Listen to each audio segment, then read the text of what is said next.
Order. We'll have the Pledge of Allegiance, please. I pledge allegiance to the flag of the United States of America and to the republic for which it stands, one nation, under God, indivisible, with liberty and justice for all.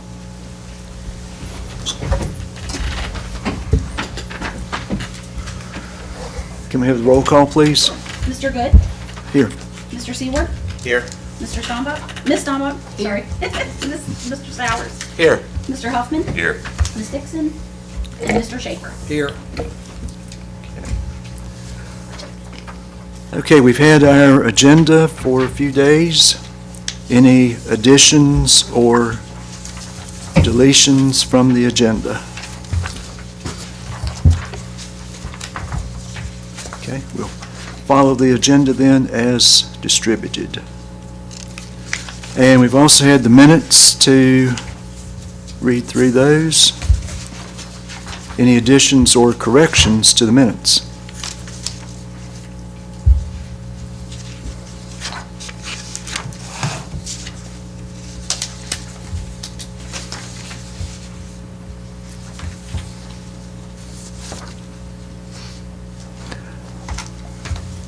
Danielle, I noticed on page 2, Yes.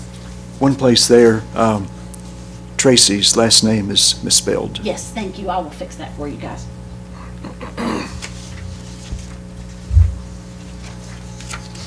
Okay. Motion to approve the minutes? So moved. Second? I'll second. All those in favor? Aye. Aye. Okay. Okay, we don't have any public hearings this evening. We don't have anybody here to sign up to speak to the commission. So we'll move right on down to updates and discussions. We have from the county, Josh Hahn, to talk to us about the updates to the county comprehensive plan. Thanks for being with us. Thank you. So good evening, Chairman and Commissioners. My name is Josh Hahn, and I am the Planning Director for Page County, the new Planning Director. Thank you for allowing me to speak briefly tonight. Although I'm very new to planning, I've worked for Page County since, some of you may know, since 2007 in the GIS department. So I've been working for the county for quite some time. In fact, it was in the 2020 renewal of our planning, the comprehensive plan, where I kind of fell in love with planning and kind of wanted to make that transition. So now we're getting ready to renew again, and we're getting ready to reform that subcommittee and start that conversation. And I can kind of see what I liked in 5 years ago and see where we want to go. So I did hand out two things that I were not in the packet. I'll get that to Mr. Chrisman. One is our current 2020 comprehensive plan future land use map.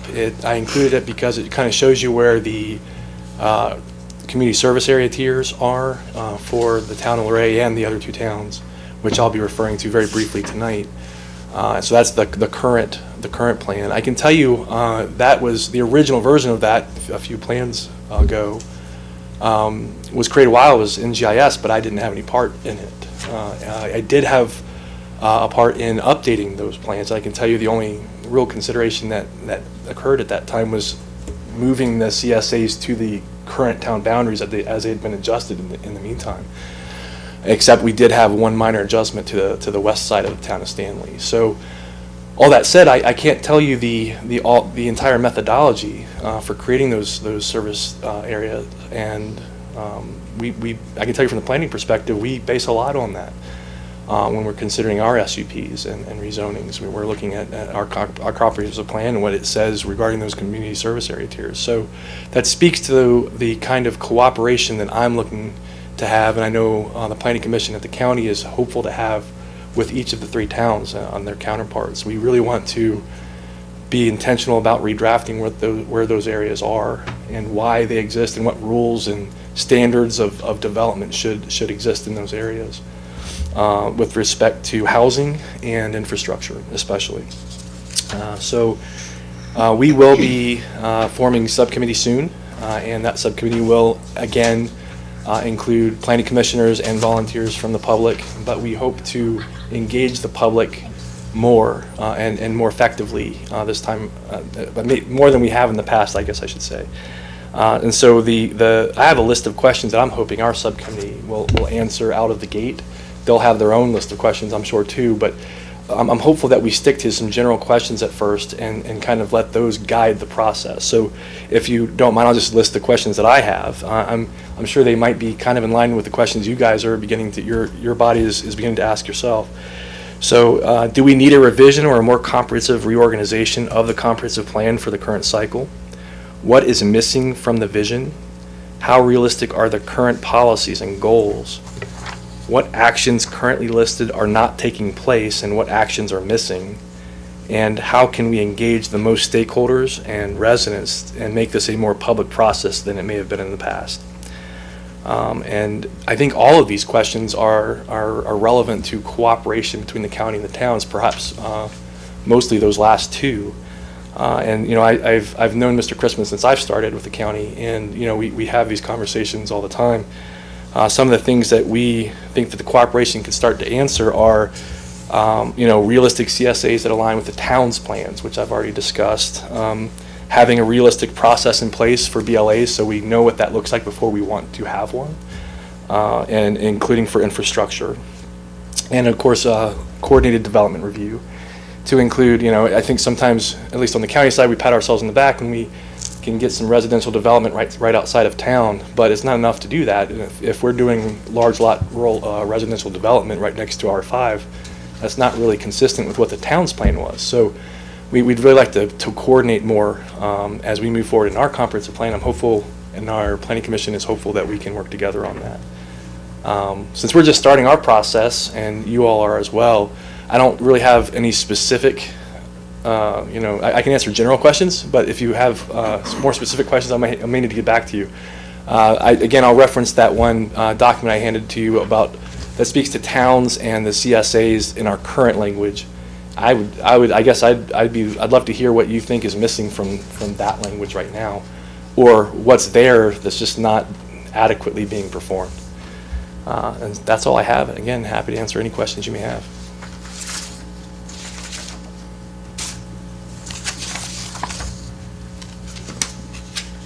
When is your comprehensive plan due, or when is it? Do you work on it for a year, or? Yeah, I've looked at other localities, and sometimes they can spend 3 years on theirs. So we would want to finish ours in about a year, which is a tight window, and we can go a little bit longer than that. So that speaks to my first question: are we going to do a complete overhaul, or are we going to do a revision? I think if we're going to do just a revision, it'll be as comprehensive as it is supposed to be, and involve the public. But I would think that we would almost immediately restart the next one, which would be a complete overhaul.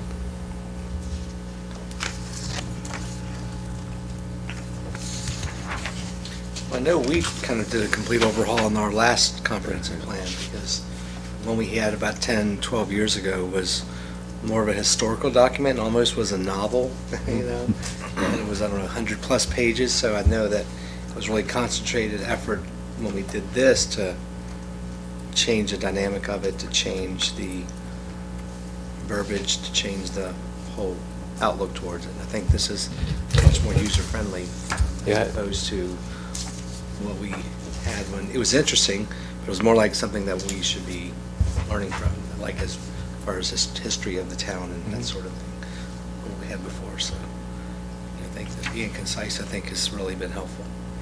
Yeah, our current comprehensive plan is 272 pages and over two volumes. So, What do you see as the biggest challenge?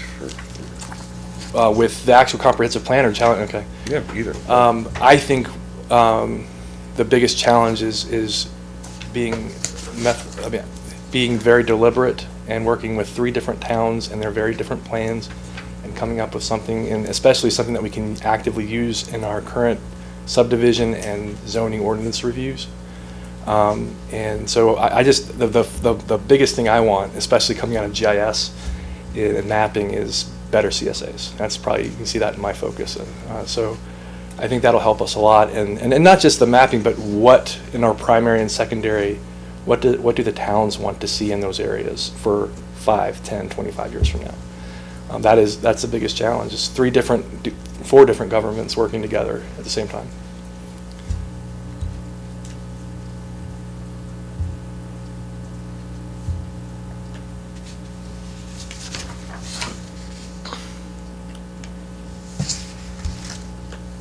Okay, other questions or discussion with Josh?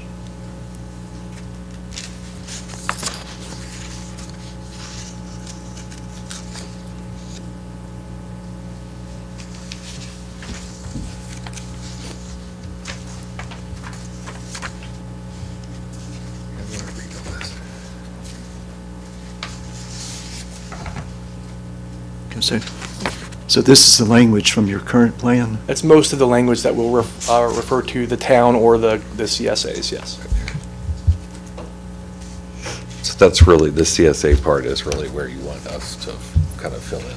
Yes, and if our economic development director were here, she probably has some more things to say about economic development too, and I'm sure she would, but yes. I think if I can, I just say, I see that housing is on your list of discussion tonight. I think that's the greatest need right now for all of us, and I think this map is directly about housing, and our CSAs are directly about housing. So I think that's what's really behind all of our conversations that we need to have.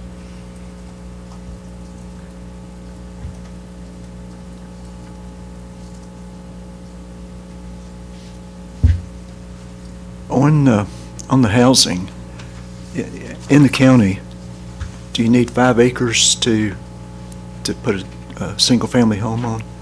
Depends on which zoning district, as I'm sure for you all, but in our zoning districts for agricultural or woodland conservation, you have a minimum lot size of 1.75, unless that lot already exists under previous standards, and then you can develop on that so long as you meet setbacks. Right, okay. You may also have in those 2 zoning districts a guest house. In addition to that, again, so long as you meet setbacks.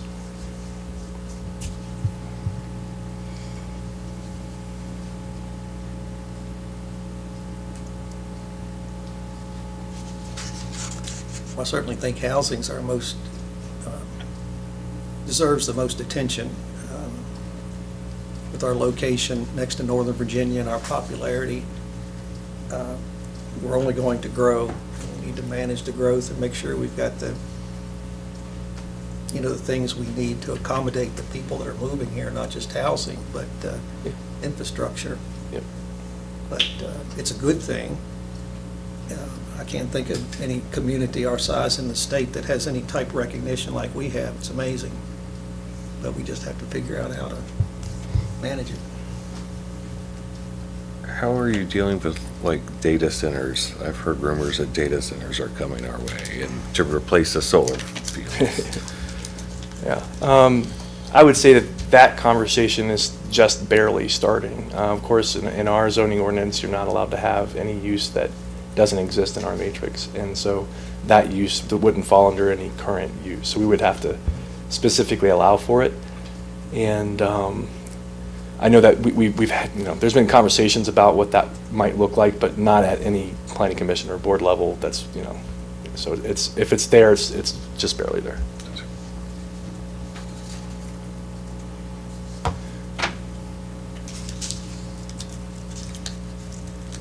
Okay, other discussion at this time, or do we need to have some time to look at what you brought us and What's that?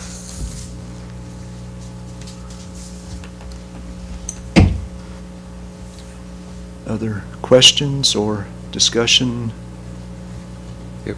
When do you meet? What kind of commitment are you looking for from us who are very low? I think that's really to be seen. I was here at a couple of meetings ago, and I know that there's been some level of discussion about maybe a member from each of the towns' planning commissions serving in some capacity on our planning commission so that we can make sure we're getting town insight. And I'm not sure where we're at that discussion. That's more at the board level.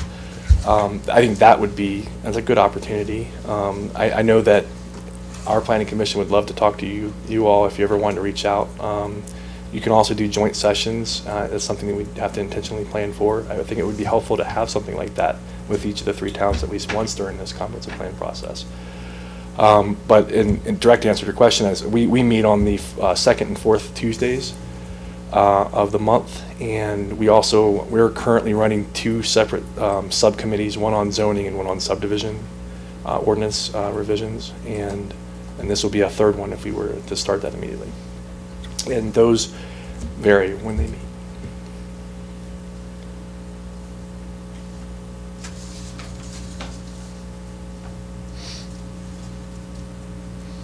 What were the 2 again? I know one was zoning. It's the zoning subcommittee, what we refer to as the zoning subcommittee and the subdivision subcommittee. Subdivisions. They're both working on 2 different parts of the same consolidated draft ordinance review that we've been kind of working on since 2019, when that very first started. These meetings on the 2nd and 4th Tuesdays, are they in the evenings? That's right, at 7 p.m. Yes. That's the full body of the planning commission.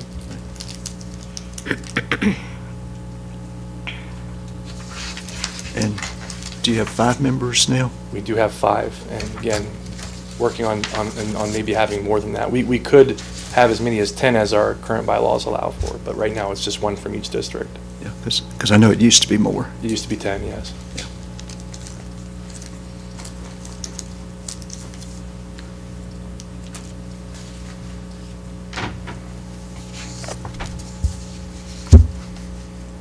Okay, again, other questions or discussions at this time?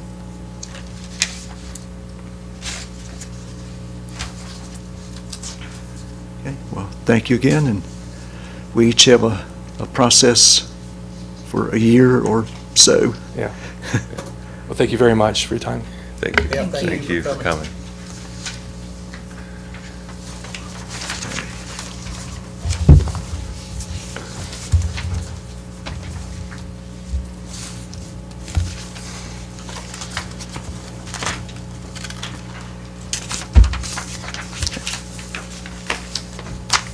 Okay, our next item for discussion, of course, concerns our comprehensive plan. We are asked to consider compiling a list of the priorities for inclusion and enhancement within the comp plan. We would need to do an evaluation of our current plan and its major elements. And we are asked to discuss housing needs and goals for Luray and to provide recommendations for enhancing housing in the town. And we also have a list of previously discussed topics, a little bit more specific as to allowing modular and manufactured homes as a by right in R3 and R4.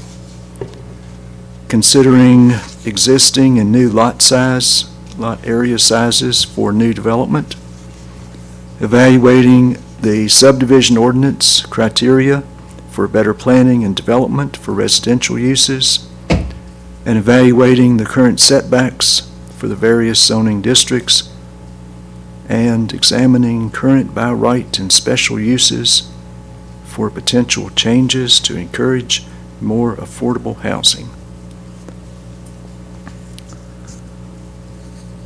I think we said at a previous meeting, if we come up with a formula to provide more affordable housing, we will probably be a model for the state, for the country. You can listen sometimes on the national news, and there are political people nationwide talking about the need for affordable housing. And certainly in the state and in city of Harrisonburg, Woodstock, Front Royal, Winchester, we can just go on and on. Question is, how can we be of help? And again, some of these that are listed here are things that we have previously discussed and are a little more specific, especially about allowing modular and manufactured homes as a by right in R3 and R4. That would make it easier instead of going through the special use permit and all that that entails. That would certainly make it easier to put that home on a lot.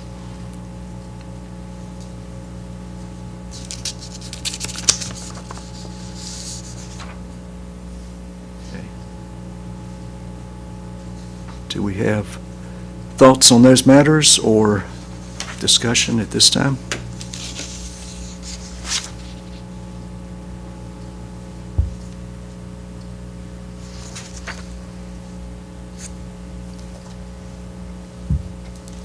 One thing I've seen several times in the news items and publications is the new type of construction that's being used on some homes, especially in the Richmond area. And I can't really say exactly what it was, but there were some cost-saving methods that are being used by some contractors that they're using in a development in Richmond, as I understand. And I don't know what that entails, but it might be worth looking into if that's something that's going to be a future opportunity. But they were, houses that were just as stable and just as usable as the current method, but it took a lot less time, and maybe it's an experimental stage. I'm gonna have to go back and see if I can dig that out and see what that was, but as technology advances, construction methods, I suppose, are possibly doing the same thing, which would lower the cost of the house.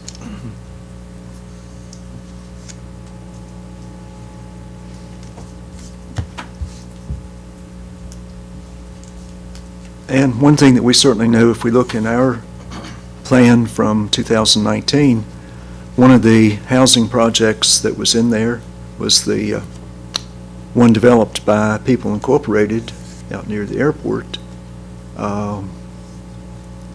And I think that was a case where the Planning Commission looked at the plans and agreed, and then the town council worked very closely with the applicant and took a little while to get through the process. And I don't know about those details, but I know there were some snags along the way, but it did all work out, and the apartments were constructed and filled up almost immediately. What is it, I think 52?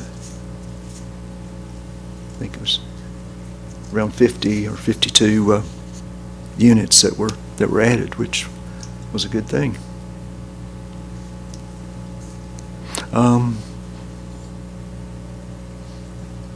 Just thinking out loud, maybe, I don't know much about People Incorporated, but maybe there would be a possibility of another project.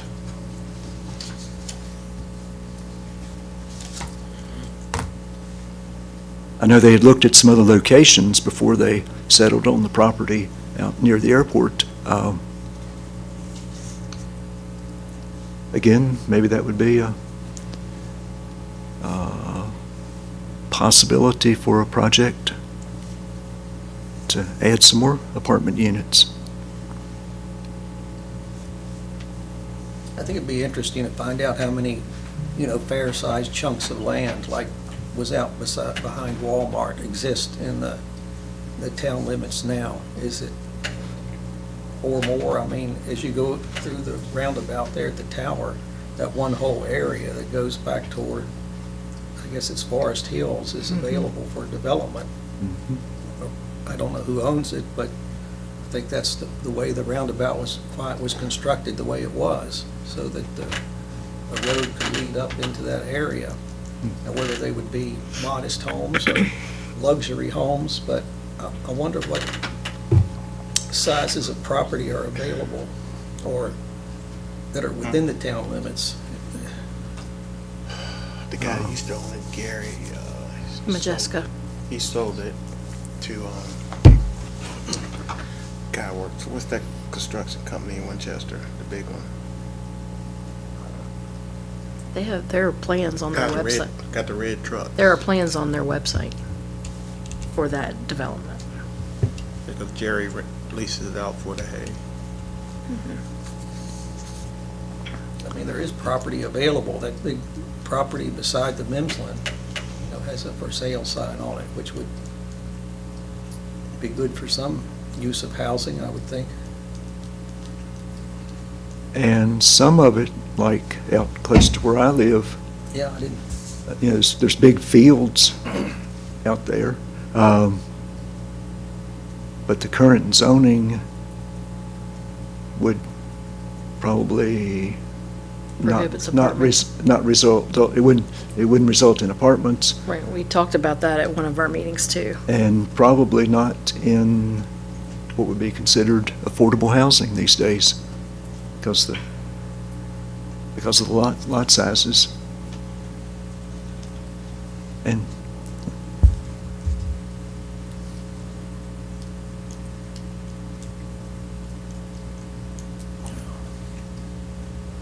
but there is quite a bit of property out along Reservoir on both sides. And off of Eden Road, there's a lot of open land out through there.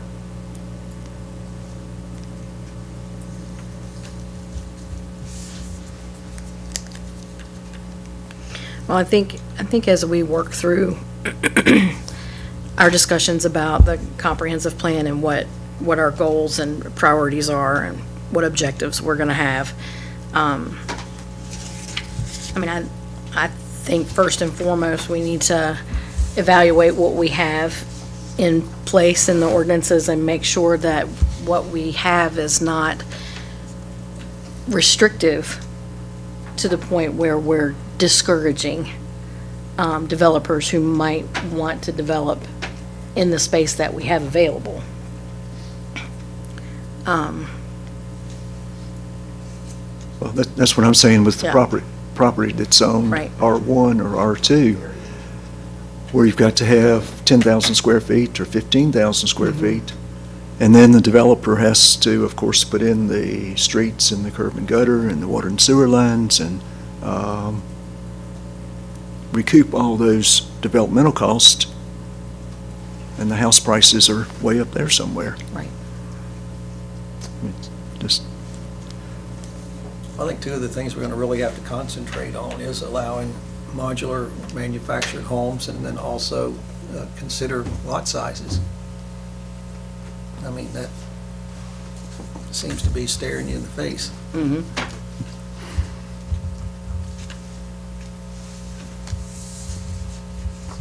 and maybe we could get some information from other localities about where they allow the modular and manufactured homes, and whether they have lot sizes for single-family homes that are not 10,000 square feet or 15,000 square feet. That's a good point. See how we stack up against the rest.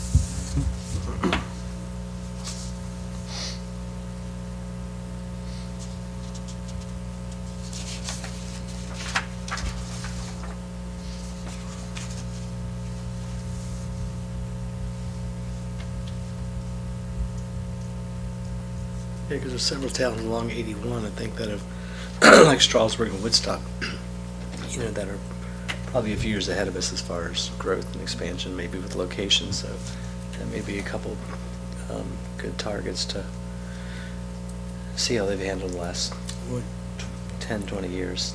It's just two towns that come to mind. It's similar in size, but slightly bigger than us, possibly. I'm not sure if they are or not, but similar.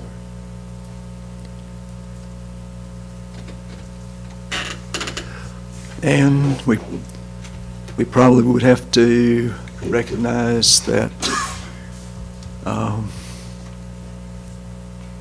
Not everybody might be in favor of Those allowing changes. the modular manufactured homes, just for example, or reducing lot sizes. We had one complaint, I know, about the homes that are now being built out on Reservoir. I think that's like 10 or 12 that are being built right along the road. Someone that lives out there close by is not in favor of that, I'd say, modest development of 10 or 12 homes. Because of density or because of location? What's the Um, concern? Proximity to their property or? Because there's Well, there's a one, lot of homes on Reservoir that are like really close together yeah.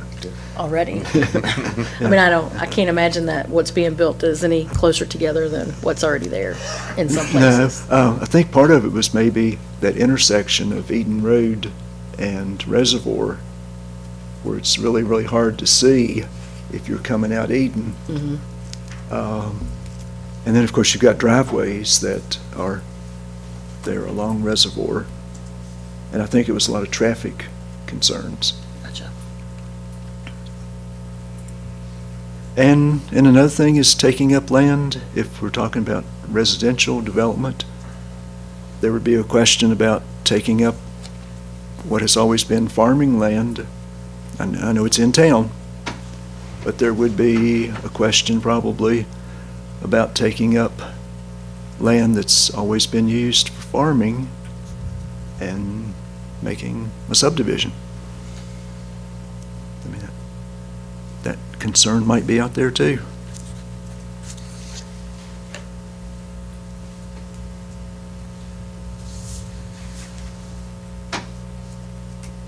Sometimes people just don't want change. We want it the way it was, like Rappahannock County. It's gonna change. It's just how do you want it to change? You're not gonna stop change. Right, right. I know. Okay, other discussion on the housing goals, comprehensive plan priorities and housing goals.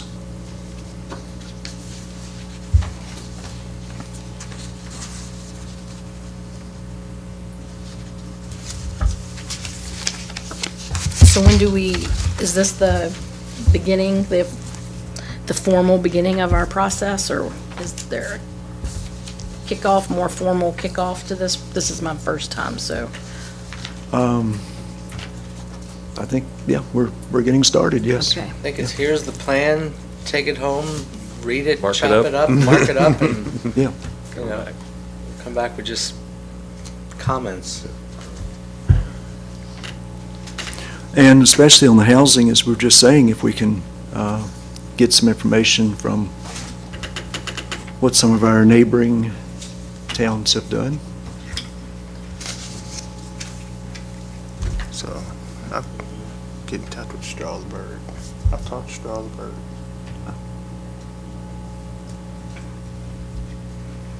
Yeah, I just think about some of the properties here in the center of town and the uses some of them have that are not maximized, and some of them still aren't kept to the way you would like to see them in the center of the community. I mean, we've talked about how we get people to take care of their properties, and that's a difficult thing to do, but there are just a number of, just if you go up and down Main Street, there are a number of opportunities for housing on top of a business.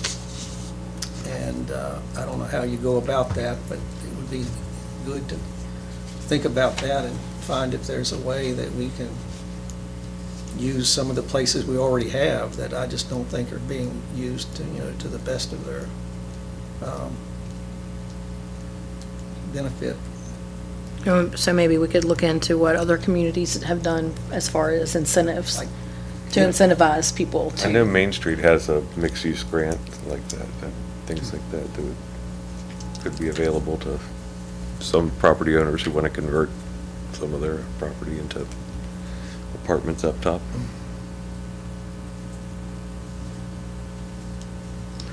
And another thing you mentioned about maintaining properties, that was in the plan that we have now on page 11. The town should investigate the possible benefits of implementing the Virginia Maintenance Code. I think that's something we should review again for inclusion. I know it's been discussed for a long time, and of course, The town has. The town There's did a pass couple that blighted like building, whatever. 500, Yeah, but $500, is it a year or every other month or something that they're billing? Yeah, I can't remember what the penalty Because- was, but They did have, I don't know if he's still doing it, but Kaiser comes in up on West Side and take care of a couple of houses. I mean, you couldn't even see them. Now, he did a great job where you can see these houses now and keep them mowed now. oh yeah, we've had that mowing. We've had that for a long time, yeah. But this is mowed down, they cut trees, they, everything. And now they just keep it, and I think they send the bills out to them, to the family. Right. So, sorry, go ahead. I'm just going to comment again about the term affordable housing. I don't know how you control that unless you have government assistance or town assistance, or unless you get someone like we did out there near the airport. But that's the least thing we're going to be able to control, I feel, is the cost of housing. But we need it to be available. I was going to say if we could just increase the Increase, housing yeah, we- stock. We need to Period. increase the stock and not worry about the, Yeah, we need more housing, period. And supply and demand, the more you have, the price will come down, theoretically. Depends on where you're coming from. That's true. It's very true. So as we start the evaluation of the current plan, is there, a process, like, is there a report that shows which of these goals have been met, or where we are, like an update, a progress update of where we are on some of these goals that were in the last comprehensive plan? might have to go through that with Brian. Yeah, I was going to say, I think we'll have to ask Brian to, Lead us through that. Yeah. Okay.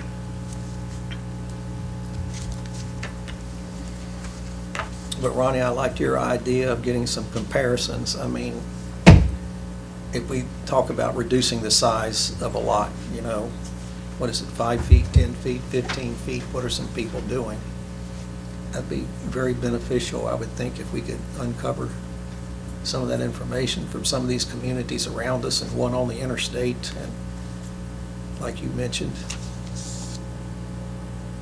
I was just thinking about like-sized towns, population-wise, that have similar feels to the town of Luray. Berryville. Berryville,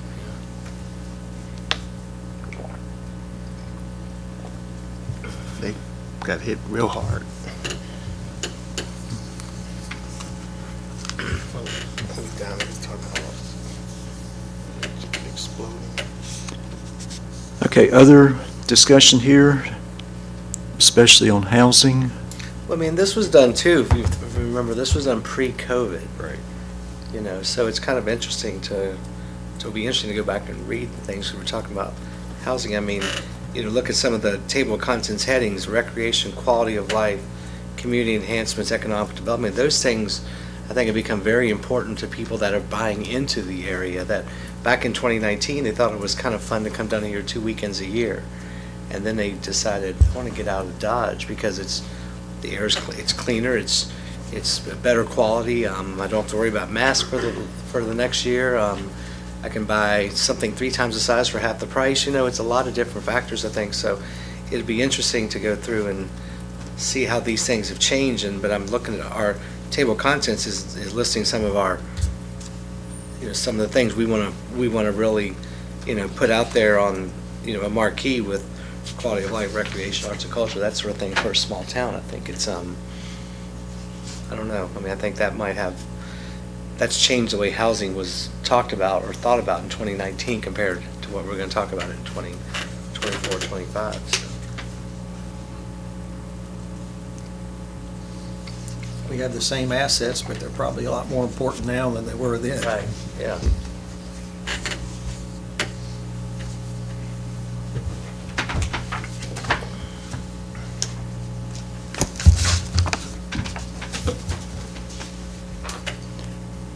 Okay, again, other discussion at this time?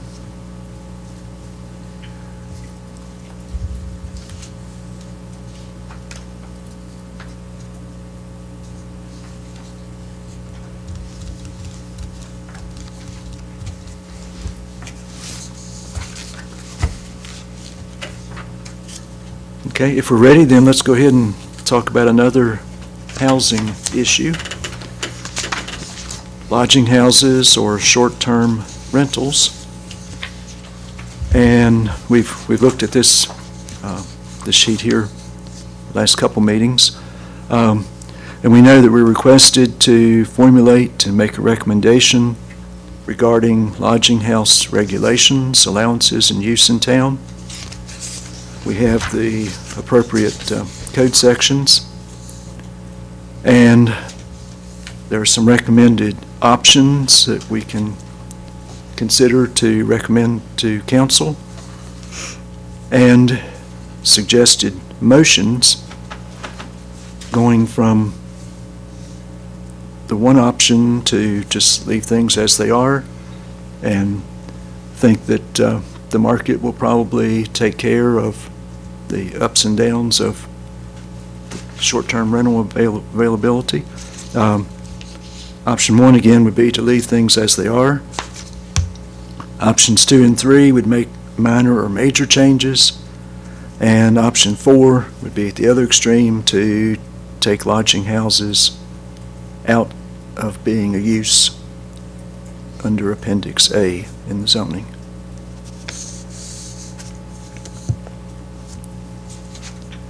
I think there's a fifth option. I'm not advocating it, but I think there's a fifth option to suspend the approval of special use permits for short-term rentals until we figure out what we want.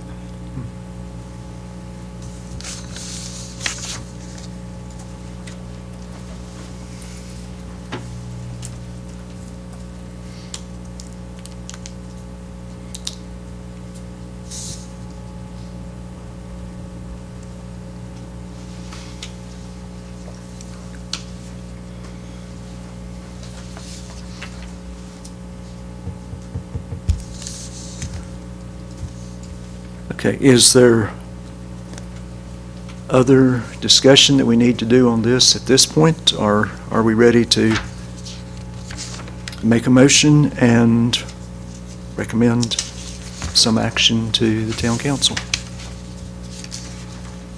Well, I'm not ready to make a motion, but I really haven't seen anything that I believe would cause us to make a change at this point. I'd like to know what they are. If it's affordable housing, I don't think that's a topic that this will resolve.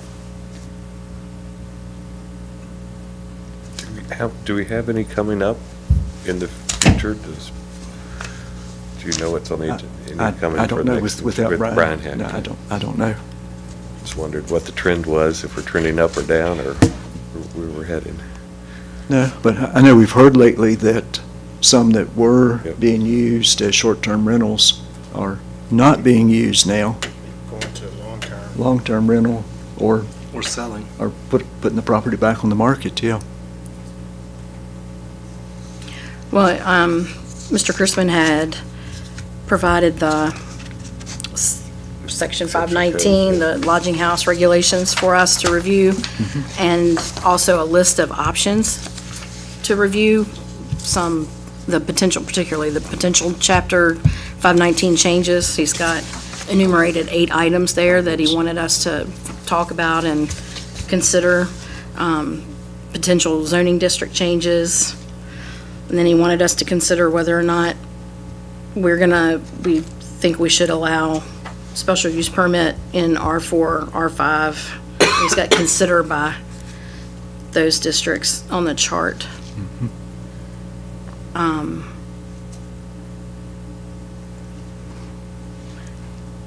Most of these things we've talked about in at least one prior meeting. But the first three, suggesting adding some language to the section, to the ordinance, that sort of codifies it as part of the regulation so that we don't have to keep saying in all the special conditions that it's actually part of the regulation. Right. So I think he wanted us to consider some of those things. I guess I would say those are probably more bookkeeping type revisions than actual changes to how it's allowed or not allowed. And I think they would be ones that we would assume is the way we operate, that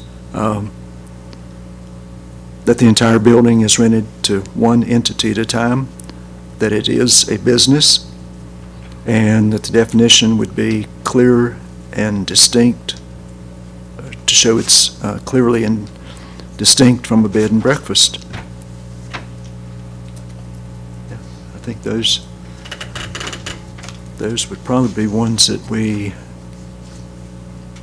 assume would be, the way we do business. But I can see where it needs to be clear.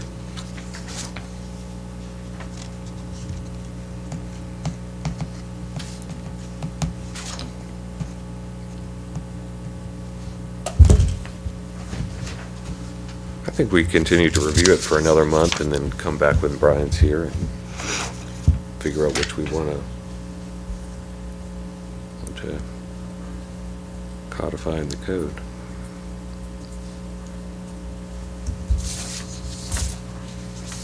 Oh, and as Barbie just said, a lot of these are ones that we Do anyway. add, but we wouldn't have to. Right. because Right, they're I already- think part we of it. definitely do all those. Yeah, it would already be in chapter 519, yeah.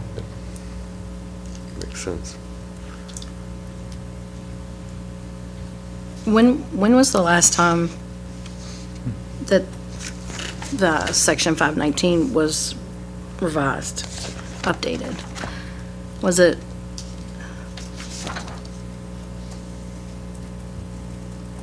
I see the note from the adoption of February 13th, 2022, but Right.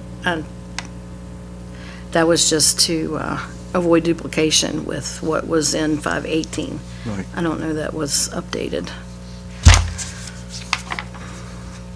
I have just a question, because as I've said for a year now, I'm trying to learn and get up to speed. But when the town created the regulations for lodging houses and/or short-term rentals,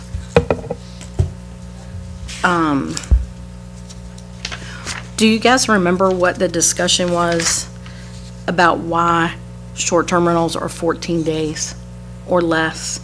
Because on the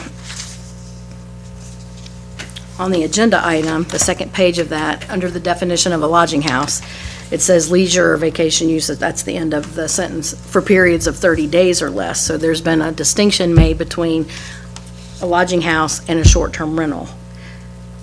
So does anybody remember the discussion, what the thinking was of why? Because I know some communities, their short-term rentals are 30 days or less, and I just wondered why ours are 14. I'm not saying it's good or bad, I just want to know why it was done like that.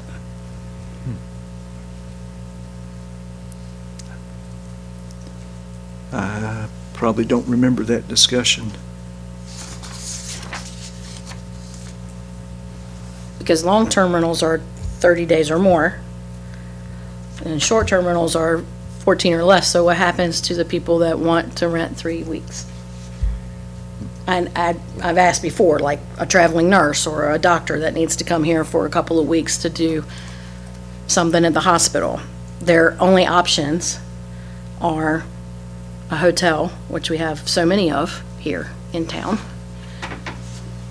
or a long-term rental. There's really nothing for them to do.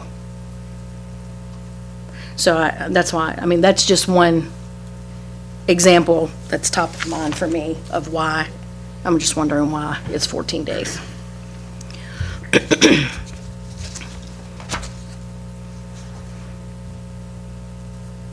Do you think Brian would remember? Oh, I'm sure. Probably. In 14 days, go to the Memphis for a night and then go back. Yeah.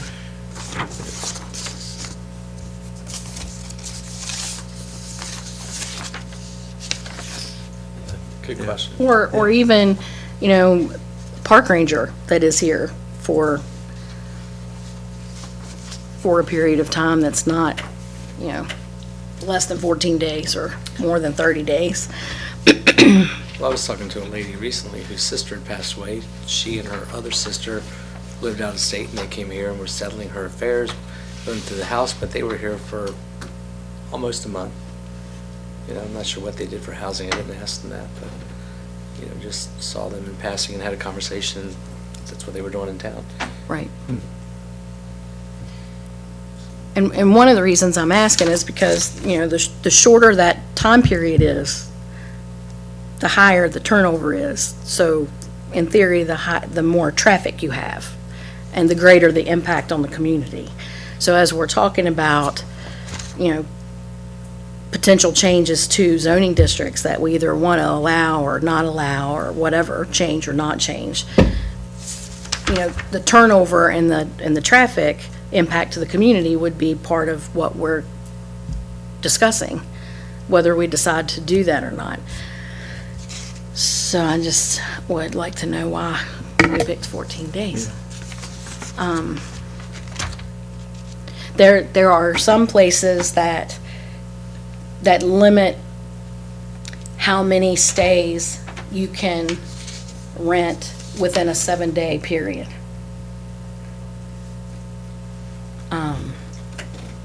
So like you can't, in some places in Virginia, you can only rent it twice in 7 days, or you can only rent it, once in 7 days. You can't do a short-term rental and have different people in there every night, because that increases the traffic, that increases the so those communities have had those discussions and decided what they wanted to do based on what their priorities are.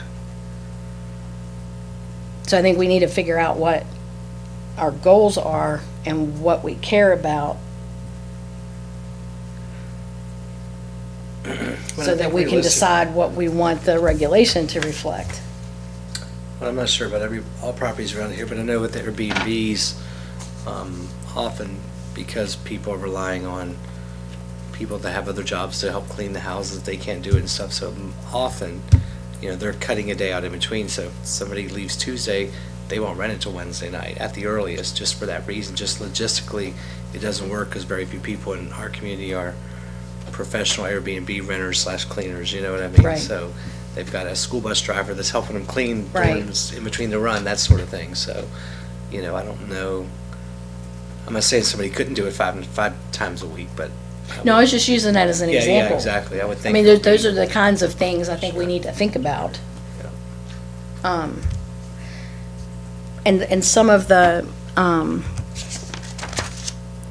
discussion items that are listed here for us, like add requirements to provide a site plan showing off-street parking in the parcel with its structures. I mean, I think that's a good thing. I don't see any reason why we couldn't add that into the regulation. I mean, we're, in most cases, asking for it anyway. A drawing of the individual floor layouts with rooms labeled. Also, a list of local vendors for after-hours response, maintenance, and cleaning is to be provided with the application. I think those are all things that Most of that we're getting, yeah. we like to see and that we're getting, so I think it would be easy to add that to the Yeah, regulation. absolutely. Require a copy of the posting placard. we say that they have to have one, so the suggestion is that we ask for a copy to be provided to the town. I think that's a good idea. And the next one, the meals, they're not serving meals in a lodging house anyway. Right. Yeah, that's all, this is a given. I mean, Right, but I mean, it just needs to be updated. So one thing that I was looking at, under the safety regulations in that section, it talks about a working smoke detector to be installed and maintained, which is good. And if the property has propane, to have a working carbon monoxide, but there's no listed requirement for a fire extinguisher. I saw that. I'm the daughter of a fireman. I'm telling you, that should be in here. I saw that somewhere. Oh, Yes, it must have The a next fire. page. Is it on the next If page? you have propane Yeah. or cooking, yeah, one working Kitchen. fire extinguisher. Oh, yep. Near the kitchen, Okay, perfect. yeah. Perfect. I feel better. I was like, Another concern I had was the amount of liability insurance that's listed. So I know that, just in my own business and leasing properties, granted they're commercial properties, but even when I was leasing residential properties, $500,000 is not enough for liability insurance. In my view. I think it should be $1 million. That's standard. And Airbnb has $1 million. So lots of places that in their short-term rental regulations, it's stated that the person who is operating a lodging house, a short-term rental, should have $1 million in liability insurance unless the hosting platform, such as Airbnb or VRBO, provides it. So if our folks are listing through Airbnb, then they wouldn't need another $1 million policy. But personally, I don't think 500,000 is enough. And that's just protection for the property owner. But again, we don't know what year, nobody can recall when this was. I done. know. Right. So if I it know, was I'm done just, 10 yeah, years just ago, things that stuck out to me. Another one of his considerations is item number 4, consider adding the maximum number of bedrooms rented is 3 at two persons per bedroom maximum. So currently, if I'm reading this right, currently it says the maximum number of guests for overnight is 6. So, questions are, if it's a 4-bedroom house and they can only have 6 people, do we care who's staying in what bedrooms? I mean, do you really. care? I don't I don't care. I mean, if a house is in the right zoning district for a special use permit, okay, and it has 4 bedrooms,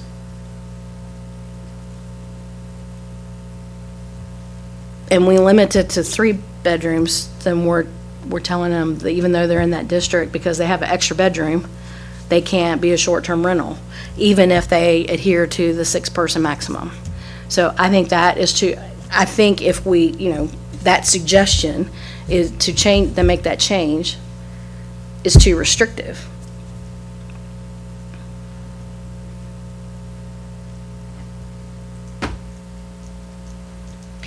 And if you did want to limit it, I don't think it should say 2 persons. I think it should say 2 adults, because if you've got a couple in a bedroom and they've got a baby, I mean, you're not going to necessarily you could have the baby in the same room with you.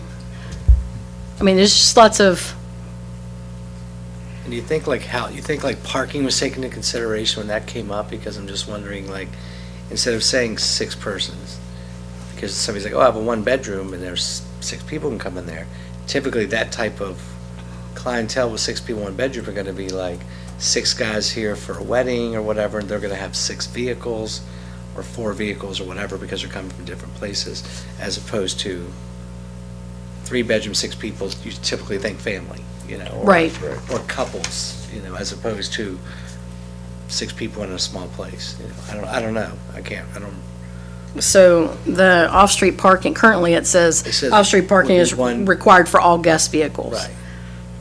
So, So if you've got, 1 off-street parking vehicle space per bedroom. right, so here's an example for that. You've got a 1-bedroom rental. You get, if we change it, then we would have 1 off-street parking that would be required. So what if I'm meeting one of my daughters Yeah. and we're coming from different places? Sure, We're gonna share a bedroom. yeah. And we've got 2 vehicles. So I think the way it's currently written is better. I think the best thing we can do is pick out about 3 towns. We're not experiencing any problems right now that we're aware of from the police or from residents that are Yeah, nearby. I just think we got to keep that in mind as we move forward here. And the idea of picking some places, and not that we're going to copy them, but just see how we Just see what stand up everybody's doing. with the crowd. And that would be very helpful to us. I don't know if that's easy to get, should be.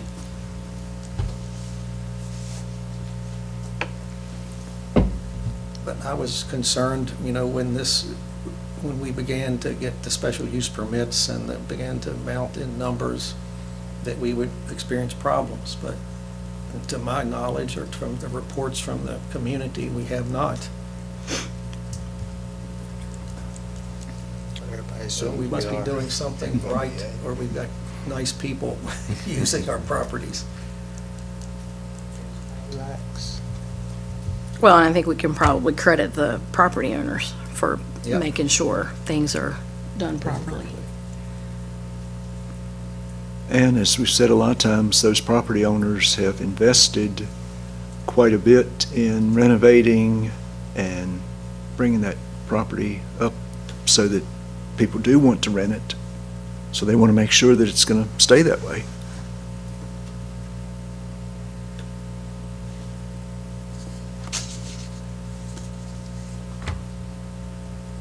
I know one thing that,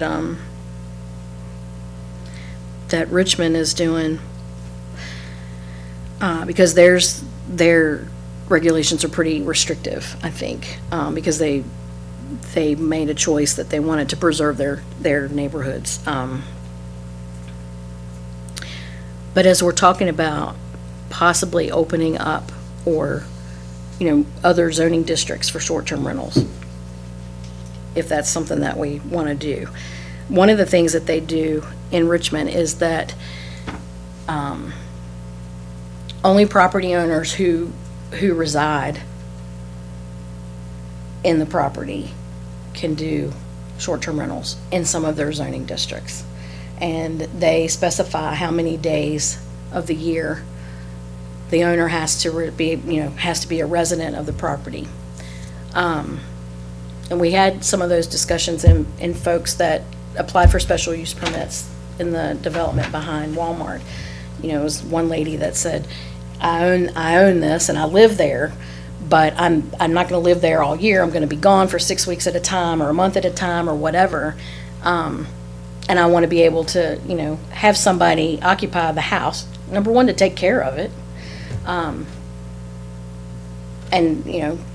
keep people from messing with your property, and also make a little income while she's not there. So I was thinking, would that be something that we wanted to talk about in some of these zoning districts that we're not comfortable, maybe the way it's written now, opening it up for a short-term rental, but would it change our minds if we had some kind of requirement like that, where if it was a property owner that lived there that was gonna be gone for 2 months of the year, would we consider a special use permit for that person in that zoning district to be able to do a short-term rental?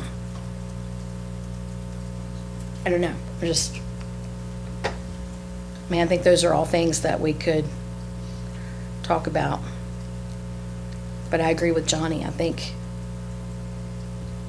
looking at what some other places are doing and how they've addressed their regulations to either try to preserve the integrity of their neighborhoods while not, discouraging short-term rental business, because I don't think we want to discourage it. I just think we want to make sure we're managing it properly, both for the property owner and the people who come here. We want the people who come here to have a good experience.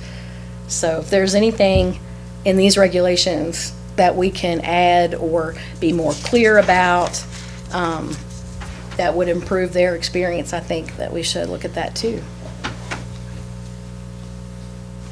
One of Brian's suggestions was to make sure that the ordinances are typed out as part of the information that's provided to the guest, for noise, for trash, those things. I think that's good. I think that's a no-brainer.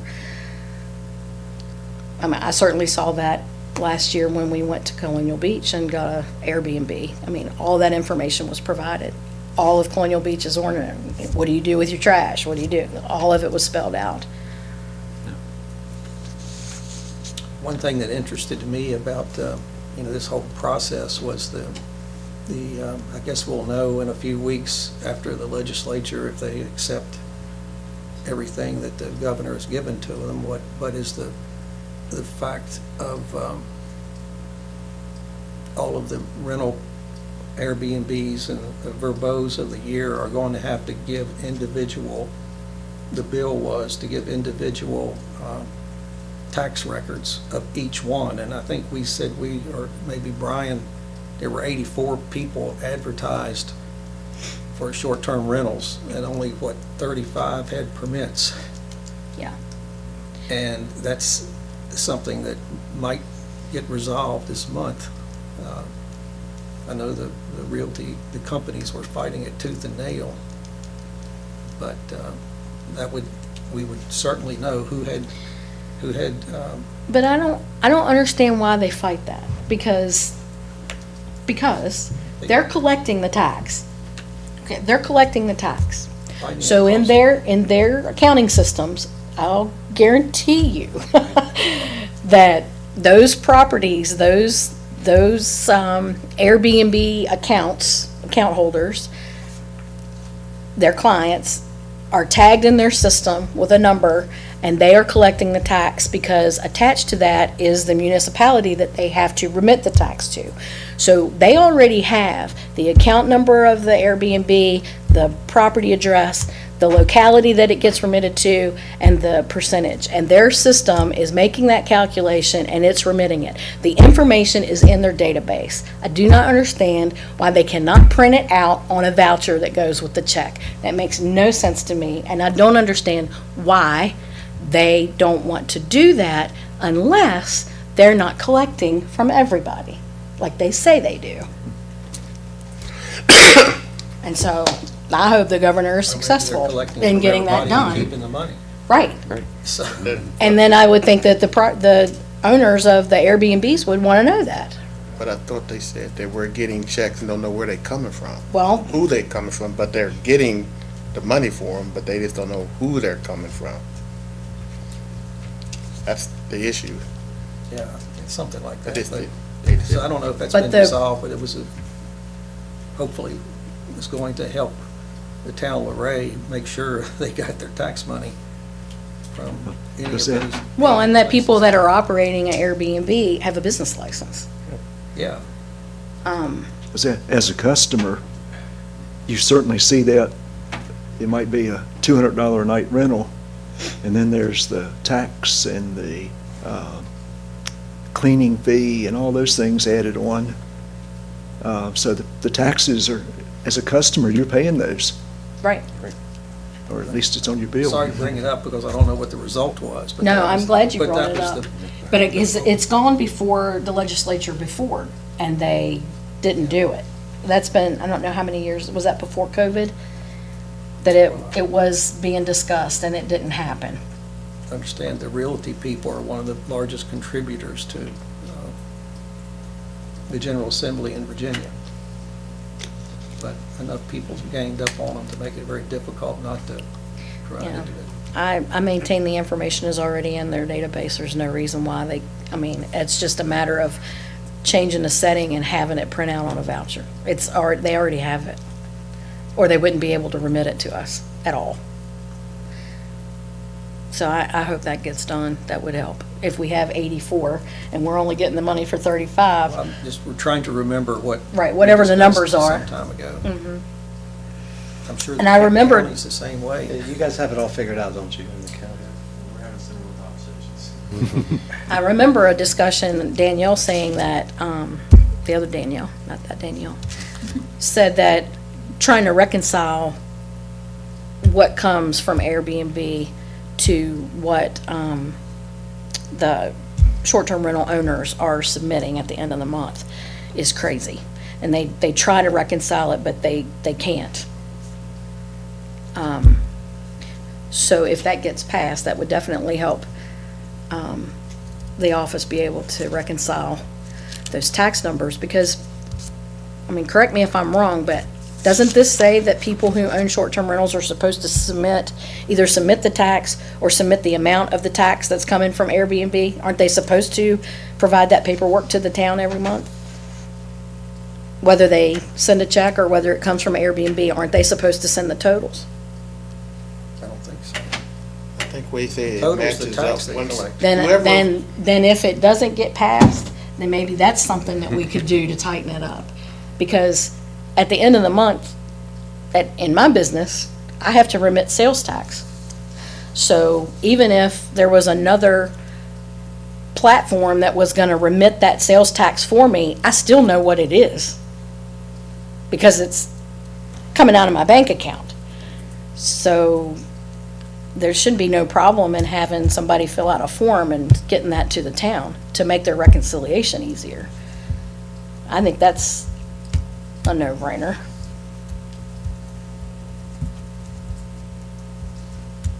But to your point, short-term rental, like Airbnb, takes 3%. Is yours on Airbnb, or are you on a different platform? VRBO. So I don't, maybe their percentages are different, I'm sure. Airbnb takes 3% from the booking amount from the owner, and then they add 14% from the guest.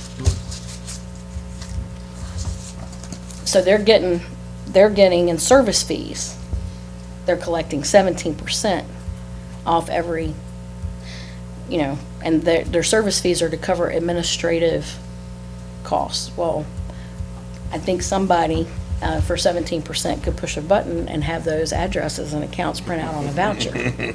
But that's just me. Seems like it. Seems like it. And I don't think that's a burden. I'd like to know what the opposition is. Like, what is their rationale for not It was their thinking system, it? it was their system of operation, so I don't know.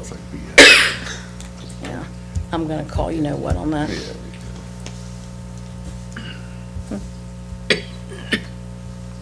Okay, I think Bill suggested that we look at this one more time when Brian's here, and he'll have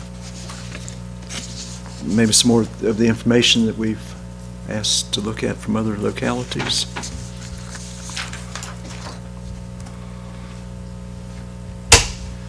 When you said that we want it to be a good experience for the guests, because they're here and enjoying our community, and we certainly, I was just looking at making a reservation in Florida for a couple weeks from now.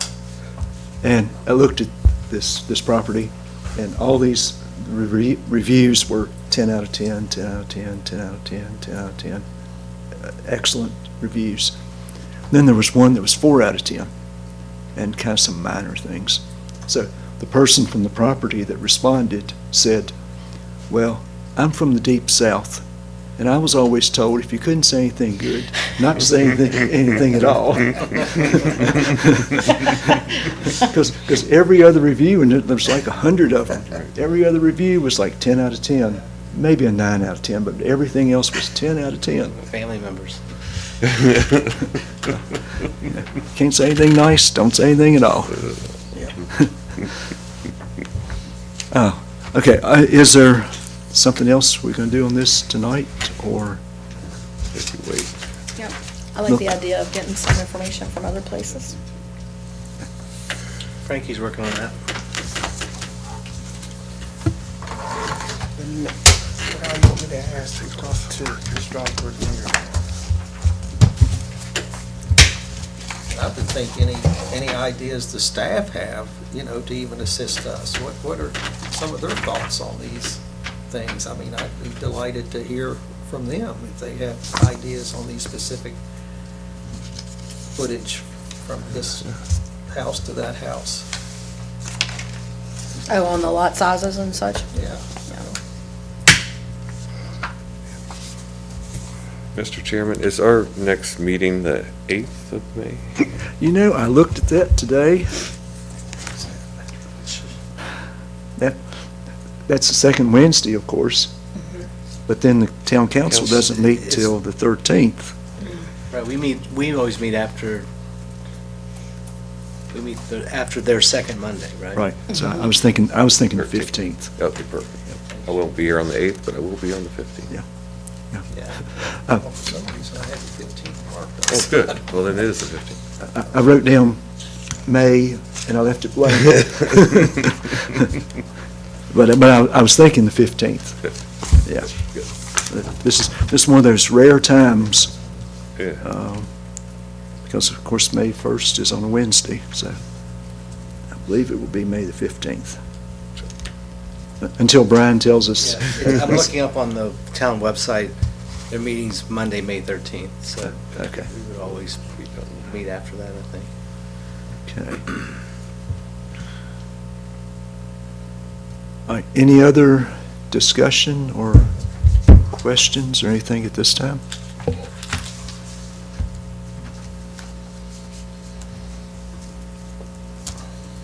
Okay, if not, we will close the meeting. We've completed our agenda, and thank everybody for helping us out. And we are adjourned.